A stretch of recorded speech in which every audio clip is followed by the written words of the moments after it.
Paano kung pwede mong ibalik ang natural mong lakas at firmness gamit lang ang 60 seconds ng simple massage, gamit lang ang iyong mga kamay? Hindi pildoras, hindi treatment, hindi nakakahiyang doctor visit. Ang katawan mo lang gumagana kung paano dapat. Makinig ka muna sa akin sa susunod na ilang minuto dahil ipapakita ko sa iyo ang isang specific spot sa katawan mo na hindi alam ng karamihan sa mga lalaki at ituturo ko kung paano mo ito mamassage para bumalik ang confident mornings mo. At ang best part, pwede mo itong gawin sa bahay, privately, magsisimula pa lang ngayong gabi. Mga Ginoo, ako si Ethe Marisa Santos, isang urologist na tumutulong sa mga seniors na maibalik ang kanilang vitality at performance. At ngayon, gusto kong isipin mo na pagising mo bukas ng umaga, mayroon kang firmness at energy na akala mo wala na. Walang awkward na usapan, walang risky procedures, walang mahal na supplements. Isang simple massage technique lang na gumagana kasama ng natural systems ng katawan mo. Sa dulo ng video na ito, malalaman mo kung nasaan exactly ang magic spot na ito, paano mo ito mamassage ng tama, at gaano kadalas mo dapat gawin para sa real results. Pero una, kailangan mong maintindihan kung bakit ito talaga gumagana. Kasi kapag nalaman mo ang science behind it, maintindihan mo na hindi ka lang humahawak ng balat. Ina-activate mo ang isa sa most powerful circulation systems sa katawan mo at binibigyan mo ang sarili mo ng natural boost na kulang sa iyo. Isipin mo ang katawan mo parang isang well-designed machine. Para gumana ng maayos doon sa baba, 3 systems ang kailangan mag-communicate perfectly.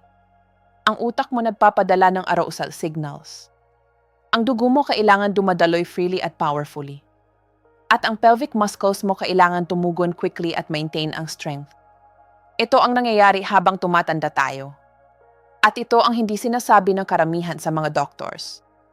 Ang signal pathways ay bumagal, parang lumang telephone wires na hindi na malinaw ang pagdadala ng messages. Ang blood vessels mo nagiging less flexible at mas restricted, parang garden hose na matagal nang nakatingga sa araw at nawala na ang elasticity. At ang pelvic muscles mo, ang mga tumutulong para makuha at ma-maintain ang firmness, nawawala ng strength at responsiveness. Ito ang dahilan kung bakit ang automatic morning movements ay unti-unting nawawala pagkatapos ng 50 o 60. Hindi dahil sira o damaged ang katawan mo. Kailangan lang ng kaunting tulong para matandaan kung paano gumana ng efficiently ulit. Bakit pumagana ang pressure points? Ito ang talagang interesting. At ito ay based sa thousands of years ng traditional medicine combined sa modern understanding ng anatomy. Kapag ina-stimulate mo ang specific pressure points, nagpapadala ka ng direct wake-up signals sa nervous system mo. Parang jump-starting ng car battery. Binabypass mo ang slow, worn-down pathways at binibigyan mo ang natural systems ng katawan mo ng direct boost ng energy at activation. Ang signals na ito ay naglalakbay kaagad sa spine's control center mo. Sinasabi sa blood vessels mo na mag-open up, sa muscles mo na mag-relax at tumugon, at lahat ay magtrabaho ng smooth. Pero hindi doon nagtatapos.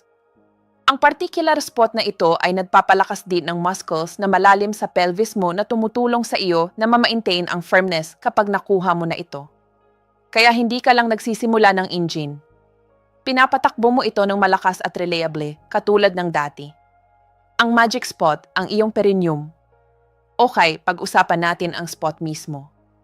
At ipapaliwanag ko exactly kung nasaan ito sa simple, clear terms. Ang powerful pressure point na ito ay kinatawag na perineum mo. At ito ay located sa maliit na area ng balat sa pagitan ng scrotum mo at ng back passage mo. May iba't ibang tawag ang mga tao dito, pero sa medical terms, ito ang perineum mo. Ngayon, ito ang dahilan kung bakit ang specific spot na ito ay sobrang powerful para maibalik ang male function. Dito mismo sa ilalim ng external area na ito, just under the skin, nandoon ang prostate gland mo at ang network ng crucial nerves at blood vessels na directly nag-control ng erections at sexual performance mo. Kapag minamassage mo ang spot na ito with the right technique, essentially binibigyan mo ng gentle external massage ang prostate mo, pinag-improve mo ang blood flow sa buong pelvic region mo, at ina-activate mo ang nerves na marahil natulog na sa nakaraang mga taon. Hindi ka pumapasok sa loob ng katawan mo. Gumagana ka from the outside, kaya completely comfortable, safe, at easy to do ito. Ang spot na ito ay parang hidden control hub kung saan nagsasama ang important circulation pathways at nerve signals. Ang proper stimulation nito ay makakatulong na maibalik ang automatic responses na akala mo wala na. Paano ito hanapin? Madaling hanapin ang perineum mo, simple at straightforward. Umupo ka ng comfortable sa upuan. O pwede mo ring gawin ito habang nakahiga sa likod mo with knees bent, alinman sa mas natural at relaxed para sa iyo. Kunin mo ang index at middle finger mo at ilagay sa soft area sa pagitan ng scrotum mo at ng back passage mo. Pindutin ng gentle at mararamdaman mo ang slight firmness sa ilalim ng balat, parang cushion ng tissue. Yan na yun! Yan ang perineum mo. At doon mismo sa ilalim ay ang prostate mo at ang critical nerve pathways. Malalaman mong nakita mo ang tamang spot dahil marahil medyo makirot o sensitive ito. Lalo na kung hindi mo pa kailanman na massage ang area na ito, ang tenderness na yan ay actually good sign, ibig sabihin may congestion at restricted circulation na kailangan i-clear out at i-restore. Huwag mo't alala kung medyo awkward ang feeling sa simula. Karamihan sa mga lalaki ay hindi pa naisip ang area na ito o hindi man lang intentionally nahawakan. Pero trust me, kapag nagsimula kang mag-experience ng results, ang anumang awkwardness ay mawawala completely. Okay, ito exactly kung paano gawin ang powerful 1-minute massage na ito. Simple at straightforward ito, pero kailangan mong gawin ang tama para makakuha ng maximum benefits at iwasan ang discomfort. Una, mag-comfortable ka. Umupo sa comfortable chair o humiga sa likod mo with knees bent at feet flat. Gusto mong completely relaxed, hindi tense o nagmamadali. Important ang privacy dito, kaya siguraduhin nasa lugar ka na hindi ka ma-interrupt o ma-distract. Pangalawa, hanapin ang spot gamitin ang index at middle finger mo together para hanapin ang perineum mo, ang soft area sa pagitan ng scrotum mo at back passage. Pindutin ng gentle hanggang maramdaman mo ang slight firmness beneath the surface. Pangatlo, mag-apply ng firm pressure. Ngayon, ito ay important para makakuha ng results. Ang pressure ay dapat firm at steady, pero hindi painful kailanman. Isipin mo parang pinipindot mo ang doorbell na medyo stuck. Kailangan mo ng enough pressure para ma-activate ito, pero hindi mo sinusubukang sirain. Magsimula sa lighter pressure at unti-unting dagdagan habang uminit at tumutugon ang area. Pang-apat, slow circular motion. Kapag nag-apply ka na ng firm, steady pressure, simulan mong igalaw ang fingers mo sa small, slow, circular motions. Gumawa ng clockwise circles for 30 seconds. Ramdam mo ang tissue beneath your fingers na uminit at tumutugon. Tapos switch to counterclockwise circles for another 30 seconds. Panatilihin ang firm pressure na consistent throughout. Panglima, huminga ng malalim. Habang nagmamassage ka, kumuha ng slow, deep breaths para ma-enhance ang circulation boost. Huminga through your nose for 4 counts, hold for 2 counts, then exhale through your mouth for 6 counts. Ang deep breathing na ito ay tumutulong na mag-relax at tumugo ng better ang buong pelvic region mo. Yan ang complete teknike. 60 seconds total. Clockwise circles for 30 seconds, counterclockwise for 30 seconds with firm, steady pressure and deep, relaxed breathing. Simple, effective, at powerful. Ang consistency ay absolutely crucial para makakita ng real results. Kaya bigyan kita ng exact timing na best gumagana. Ni-recommend ko na gawin ang massage na ito twice daily, once in the morning at once before bed. Ang morning session, ideally habang nandoon ka pa sa bed at natural na relaxed ang katawan mo, tumutulong na magising ang entire pelvic region mo at magkaroon ng healthy blood flow para sa araw. Ang evening session ay tumutulong na ma-clear out ang anumang congestion na na-build up during the day at na-promote ng strong overnight circulation. Pwede mo ring gawin ang massage na ito around 15 to 20 minutes before sexual activity. Ang immediate increase ng blood flow from the massage ay makakatulong sa iyo na makakuha ng stronger, firmer responses kapag dumating ang moment. Ang key ay gawing daily habit ito, katulad ng pag-brush ng teeth. Ang isang massage ay hindi mag-transform ng lahat overnight, pero consistent daily practice for 2 to 4 weeks ay maaaring lumikha ng remarkable, noticeable improvements. Ngayon, let me be completely honest sa iyo about realistic expectations dahil gusto kong malaman mo exactly kung ano ang pwede mong ma-experience sa bawat stage. Within the first few days, maraming lalaki ang nag-report na nakakaramdam ng increased warmth at subtle awakening sa pelvic area nila. Marahil mapapansin mo ang slight tingling sensation o just general feeling ng increased circulation doon sa baba. Within the first week, marahil magsisimula kang mapansin na ang morning firmness ay bumabalik o nagiging noticeably stronger. Magandang sign ito na ang circulation ay nag-improve at ang katawan mo ay tumutugon sa stimulation. Marahil mapapansin mo rin ang increased sensitivity during any intimate moments. Weeks 2 to 3, karamihan sa mga lalaki ay nag-report ng clear, obvious improvements sa firmness, strength, at kung gaano katagal ito tumatagal. Ang mga bagay na dating nangangailangan ng maraming mental effort o physical assistance ay nagsisimulang mangyari ng mas natural at automatic katulad ng dati years ago. Week 4, maraming lalaki ang nag-experience ng parang complete restoration ng natural function. Ang responses ay mas firm, mas matagal, at nangyayari ng mas mabilis at reliable. Ang sensitivity ay heightened at ang overall confidence ay nakakakuha ng major life-changing boost. Pero ito ang kailangan mong maintindihan. Ang results ay nag-vary from person to person based sa individual situation mo. Kung nag-struggle ka ng severe circulation issues for many years, marahil medyo mas matagal para makita ang dramatic changes. Kung ang issues mo ay mas recent, marahil mas mabilis kang makakita ng improvements. Ang key ay consistency at patience with the process. Kapag na-master mo na ang basic technique at natural na ang feeling, ito ang ilang advanced tips para ma-maximize pa ang results mo. Una, pwede kang gumamit ng kaunting natural oil o lotion sa fingers mo para mabawasan ang friction at gawing mas comfortable ang massage. Coconut oil ay gumagana ng wonderfully o anumang natural unscented massage oil. Pangalawa, pwede mong i-combine ang perineum massage na ito with simple pelvic floor exercises, tinatawag ding kegel.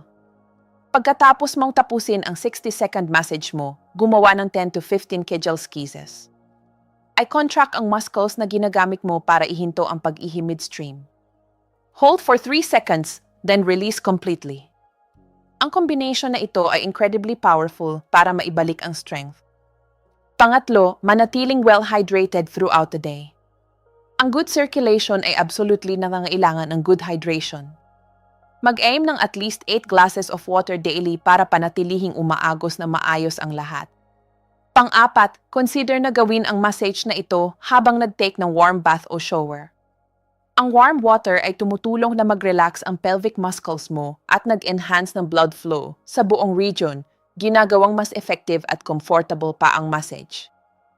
Ngayon, kailangan kong bigyan ka ng important safety information bago ka magsimula.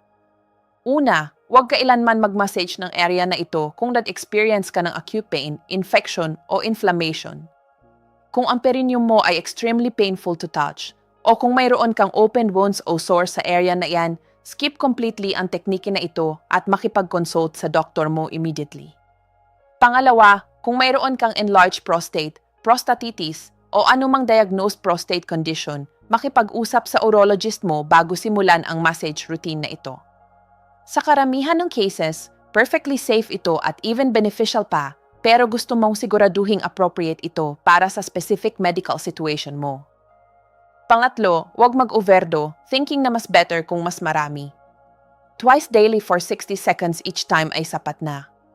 Ang pag-massage ng too aggressively o too frequently ay maaaring actually mag-cause ng irritation at inflammation na opposite ng gusto nating ma-achieve. Pang-apat at most important, ang teknike na ito ay hindi replacement para sa proper medical treatment. Kung mayroon kang severe dysfunction, cardiovascular disease, diabetes, o iba pang serious health conditions, kailangan mo absolutely na makipagtrabaho sa doktor mo. Ang massage na ito ay complement sa proper medical care, hindi substitute for it. Let me explain ang actual science kung bakit gumagana ito dahil ang pag-understand dito ay tutulong sa iyo na manatiling motivated at consistent. Ang perineum area mo ay may multiple nerve pathways na directly connected sa penis mo, prostate, at lahat ng pelvic floor muscles na nag-control ng firmness at strength. Kapag minamassage mo ang specific area na ito with firm pressure, ina-stimulate mo ang nerves na ito at nagpapadala ng activation signals sa entire pelvic region mo. Dinagdagan mo rin ang blood flow sa prostate gland mo na gumagawa ng fluids na essential para sa male function. Kapag poor ang circulation sa area na ito, ang fluids at cellular waste products ay maaaring mag-accumulate sa prostate mo na nagdudulot ng congestion at restriction na nakakaapekto sa lahat downstream. Ang regular massage ay tumutulong na ma-clear out ang congestion na ito at maibalik ang healthy flow. Ang perineum ay nandoon din right above your pelvic floor muscles na absolutely crucial para makuha ang firmness at ma-maintain ito during activity. Kapag minamassage mo ang area na ito consistently, indirectly inastimulate at pinapalakas mo rin ang vital muscles na ito, binibigyan ka ng better control at performance. Para sa maximum results, I combine ang simple massage na ito with other healthy habits na sumusuporta sa circulation at vitality. Alalahanin mo ang morning coffee enhancement routine na shinare ko sa previous video ko. Ang pag-combine ang nutritional approach na iyan with physical massage na ito ay lumilikha ng powerful combination para sa circulation at performance. Consider din na mag-add ng regular walking o light exercise sa daily routine mo. Even 20 to 30 minutes lang ng walking each day ay dramatically nag-improve ng overall circulation sa buong katawan mo na directly sumusuporta sa benefits ng massage technique na ito. Mag-focus din sa stress reduction dahil ang chronic stress ay nag-constrict ng blood vessels at absolutely kumakatay sa sexual function. Mag-practice ng deep breathing, meditation, o anumang relaxation technique na gumagana para sa iyo at tumutulong sa iyong manatiling calm. Ang iyong 30-day challenge. Ngayon, ito exactly kung ano ang gusto kong gawin mo. Starting ngayong gabi, mag-commit sa 60-second massage na ito twice daily for the next 30 days. Yan lang. Just 2 minutes total per day. 60 seconds in the morning kapag gising mo at 60 seconds before bed. Week 1, mag-focus sa paghanap ng right spot at gawing completely comfortable ang technique. Huwag mag-worry about dramatic results yet. I establish lang ang habit at gawing automatic. Morning at evening, 60 seconds each time, firm circular pressure. Week 2, ituloy ang twice daily routine consistently at magsimulang mag-pay attention sa anumang changes na mapapansin mo. Bumabalik na ba ang morning responses? May mas maraming sensitivity ba? Nakakaramdam ka ba ng increased warmth at circulation? Gumawa ng mental notes ng improvements na ito. Week 3, di right now, ang massage ay dapat completely natural na at automatic, katulad ng pag-brush ng teeth. Ito ang panahon na maraming lalaki ay nagsisimulang mapansin ang significant, obvious improvements sa function at performance. Panatilihing consistent ang routine no matter what. Week 4, evaluate ang progress mo honestly. I-compare kung paano ka nakakaramdam at gumagana ngayon versus kung paano ka nakakaramdam 30 days ago. Karamihan sa mga lalaki ay genuinely amazed sa transformation. Sa point na ito, ang massage na ito ay dapat maging permanent part ng daily self-care routine mo. Final call to action. Mga Ginoo, hindi mo kailangang tanggapin ang declining function at weak responses bilang inevitable part ng pagtanda. Ang katawan mo ay mayroon pa ring incredible capacity na gumaling, tumugon, at mag-perform kapag binigyan mo ito ng right stimulation at support. Ang perineum massage na ito ay isa sa pinakasimple, most effective, at completely free techniques na pwede mong gamitin para maibalik ang circulation, ma-activate ang dormant nerves, at ma-reclaim ang natural strength at confidence na akala mo wala na. 60 seconds lang ito. Hindi na kangailangan ng equipment o supplements. Pwedeng gawin sa complete privacy. At back ito ng both thousands of years ng traditional wisdom at modern understanding ng male anatomy at physiology. Kaya ngayong gabi, bago ka matulog, kumuha ng 60 seconds para hanapin ang perineum mo at gawin ang simple pero powerful massage na ito. Tapos gawin ulit bukas umaga kapag gising mo. Gawing automatic at routine ito katulad ng anumang daily habit. Ang katawan mo ay capable pa rin ng remarkable performance at strength. Minsan, kailangan lang nito ng direct stimulation para magising ang circulation pathways na iyan at maibalik ang laging nandoon, naghihintay na tumugon. Kung ang information na ito ay helpful, gusto kong gawin mo ang 3 bagay ngayon. Una, bigyan ng thumbs up ang video na ito para mas maraming lalaki ang makakatuklas ng natural, effective approach na ito. Pangalawa, mag-subscribe at hit that notification bell dahil nag-share ako ng practical health strategies katulad nito regularly. At pangatlo, gusto ko talagang marinig mula sa iyo. Mag-drop ng comment at sabihin sa akin kung nag-try ka na ba ng anumang form ng pelvic massage before. At kung mag-commit ka sa 30-day challenge na ito, bumalik after 1 month at i-share ang results mo. Ang experience at success mo ay maaaring mag-inspire ng ibang lalaki na gumawa ng crucial first step na iyan. Alalahanin, ang pag-aalaga ng intimate health mo ay pag-aalaga ng overall health at quality of life mo. Bawat hakbang na ginagawa mo tungo sa better circulation at stronger pelvic muscles ay nabubunga ng paraan na mapapansin mo both sa bedroom at sa daily confidence at energy mo. Makikita kita sa next video kung saan mag-share ako ng even more natural ways na ma-maintain ang vitality at performance mo habang tumatanda. Until then, mag-take care ng excellence sa sarili mo. Deserve mong makaramdam ng confident, strong, at energized sa anumang edad.